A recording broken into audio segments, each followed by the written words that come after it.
What got you started with streaming? Oh, that is a good question. Have I answered that before? I don't think I have. I think surprisingly, this is the first time I've been asked. I think, unless I'm forgetting and I'm fake. But I initially got into streaming because so in high school, right?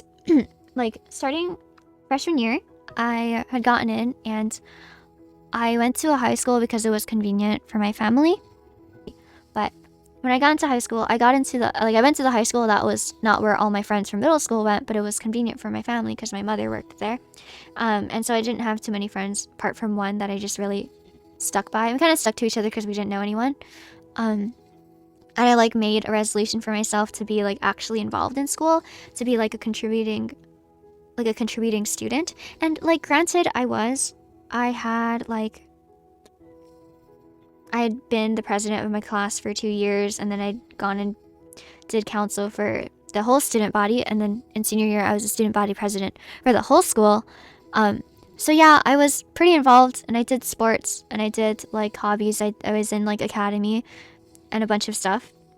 And I was in like honor society, and I did fulfill that resolution. But after freshman sophomore year, I started realizing that I was doing a lot of things because I wanted to satisfy people, or like I didn't want to disappoint people, so I was doing things that people would expect me to do. I was saying things because I knew it was things that people wanted to hear, and I started to be super analytical about everything I did or said. And like I started to realize that I wasn't being myself per se. Like, like for example, if I wanted to do something like XYZ on my own, I wouldn't give myself that own satisfaction because I would think, other people would prefer if I did this, or like people are expecting me to do this, so I'll do it instead of what I want to do. And I realized that it was pretty depressing. You were doing things for others and not for yourself, pretty much. And so it was pretty depressing. I got like into a huge slump, especially when COVID hit, because by then, everything kind of switched to like online and like being yourself. And like because I was more autonomous, I didn't really have a direction. Like no one's telling me what to do. I'm kind of on my own, so I have my own, like I have to make my own decisions. Like I don't need to like satisfy or impress anyone.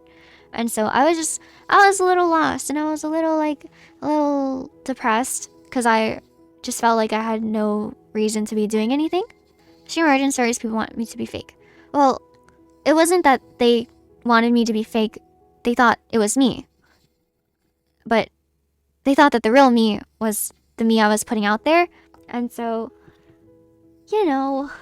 eventually, getting into COVID, I just did nothing. And I just felt like a shell of a body, which is a little dramatic, but I really just did feel like I was useless because I had nothing like to work for or no one to work for. So, once I realized that, like, you know what, I need to do something on my own. And then throughout high school, I found VTubers like really, really early on because a lot of my friends in Japan were really into the culture early, even when Keys in the Eye was like just starting out and active. Don't worry, I was the same way. I was distant from everyone and everything. I just wore headphones, did my own thing. But before that, I never did anything for myself and just did things to make others happy. Yeah, like now, like once I hit university and once we got out of COVID, I was just alone. Like I had so many people from high school I could have reached out to, but I didn't because I didn't feel like, because whenever I did interact with them, I was saying things because I knew it was what they wanted to hear, So I still felt like I was being a little bit fake. So I didn't really have friends starting university, and neither did I had 2 IRLs, and those are like the only people that I'll ever talk to. So I was kind of like you, Astro. Well, now you have chat. Yeah. Thank you. And so because I was into the VTubing culture like a really long time ago, the idea was also always in my head. But I never really executed it because I was like, how real can I be if I'm VTubing and I'm behind a model?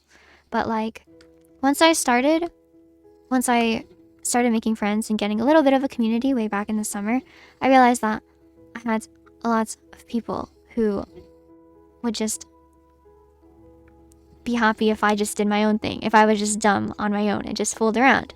So it's just more it makes me happy, and I think that's my reason to stream, because I can actually figure out what kind of person I am of myself.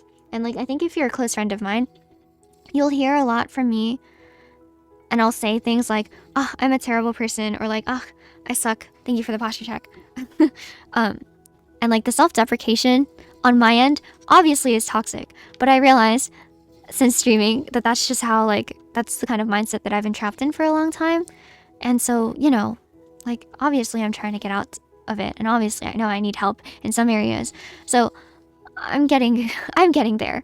Streaming is helping me grow just as much as you guys are, so I appreciate it.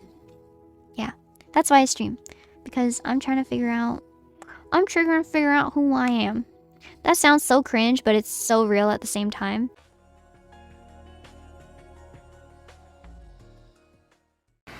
Your mom